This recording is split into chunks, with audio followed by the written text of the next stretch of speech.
লালন উত্তরকালে এই বাংলায় মরমী ঘরানার সবচেয়ে উল্লেখযোগ্য সাধক হচ্ছে পাঞ্জু শাহ, যিনি 1851 সালে এই হরিণাকুণ্ডু উপজেলার হরিশপুর গ্রামে তিনি পরবর্তীকালে বসতি স্থাপন করেছিলেন।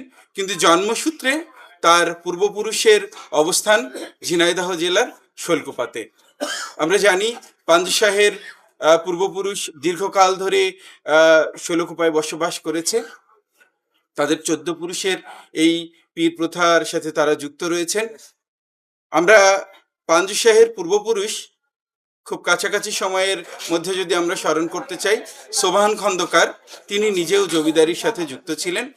পরবর্তীকালে সোবহান খন্দকারের একমাত্র পুত্র খাদেম আলী খন্দকারও জমিদারিতে আসীন ছিলেন, কিন্তু নিজে খাদেম আলী খন্দকার স্রষ্টার উপাসনায় খুব বেশি সময় ব্যয় করতেন।